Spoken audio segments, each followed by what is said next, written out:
Hey everyone, it's technology expert Burton Kelso with Integral here, sharing another tech tip to help you get the most out of the technology in your life. Today we're talking about zombies. Actually, we're talking about zombies not in the toy sense or the Walking Dead sense, but the ZombieLoad bug that has affected many processors throughout the world.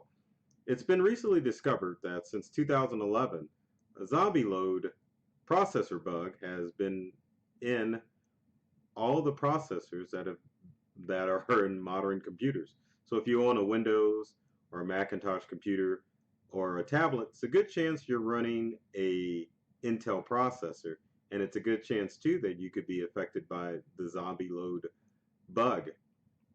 Now, the way it works is that the zombie load bug takes advantage of the way Intel processors utilize speed or how they make the processors faster. And I can go into details about that, but remember, this is tech tips for non-tech people.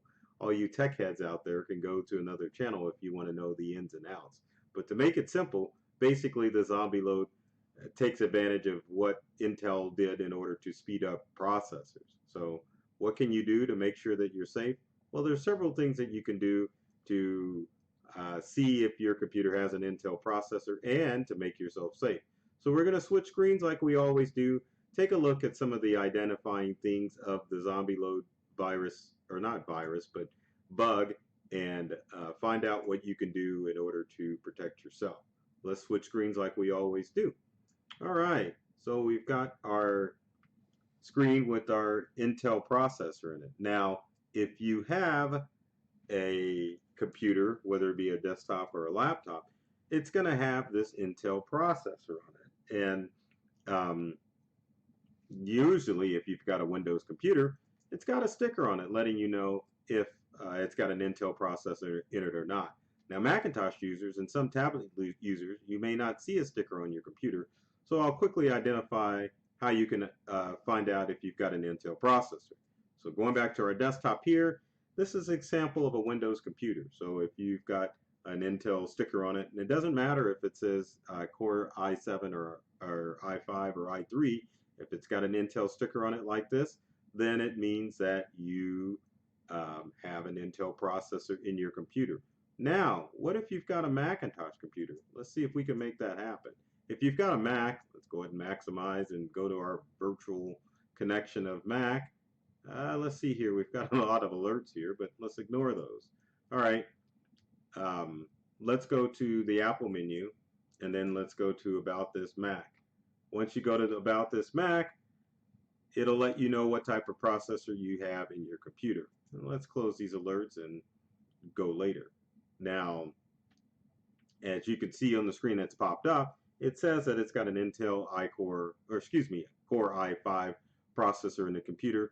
So that's a good sign that obviously that computer has an Intel processor in it. Now, are all computers infected or affected? Because remember, this isn't a virus, it's just a bug. No. Now, if you've got this logo, the AMD logo on your computer or laptop or tablet, then that means that you're not affected by this bug. And that's good news, right? It is. So look at your computers quickly to see what sticker you have. Now, as I said before, the whole purpose of the bug is Intel was trying to make their processors faster. And hackers have figured out, or guys that know about this stuff have figured out that if a hacker can create a software to get in the grooves of the computer, then they can potentially get in and steal data directly from your processor, and you don't want that to happen. So what can you do? Well, it's pretty simple. Now, on Windows computers, you can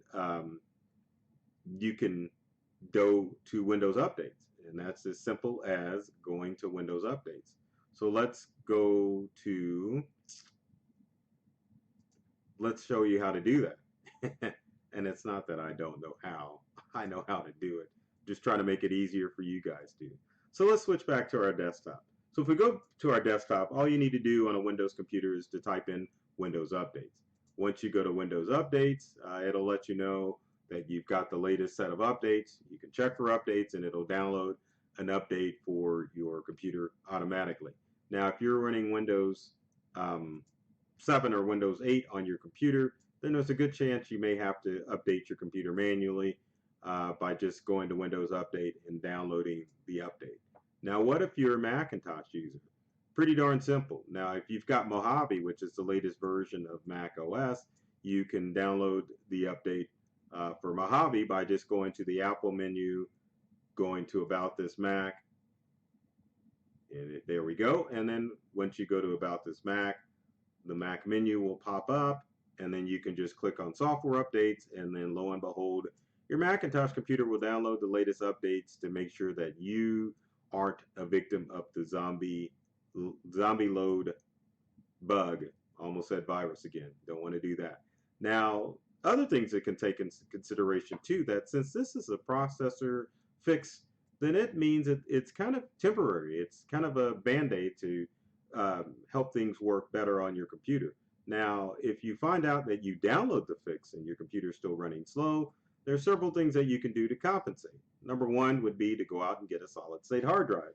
Solid-state hard drive will make your computer run a lot faster, and if you download the ZombieLoad fix for your Mac, your Windows computer, then you notice some slowness, then you can go ahead and get a solid-state hard drive to fix the problem.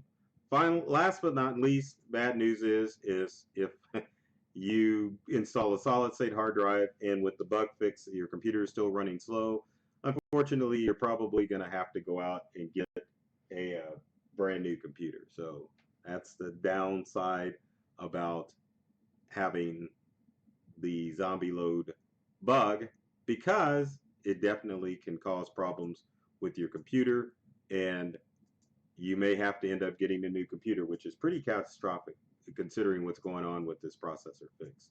So hopefully that's giving you some information as far as what you can do to keep your computer safe. Now, I will say there is some good news out there for Chromebook users.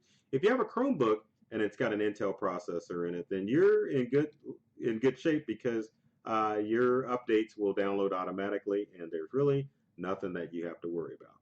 So if you got comments or questions about this tech tip, leave them in the comment section below. We'd love to hear from you to find out what tech tips that you would like to see in future videos.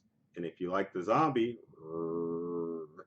be sure to leave a comment in the comment section below. Speaking of zombies and comments, if you want to keep up with the latest tech tips and tricks, be sure to follow myself, Burton, Kelso, or Integral on YouTube and all of the social media platforms out there. So stay away from zombies, take care of yourself, and do many things to make you smile. And thanks for watching. Love that zombie there.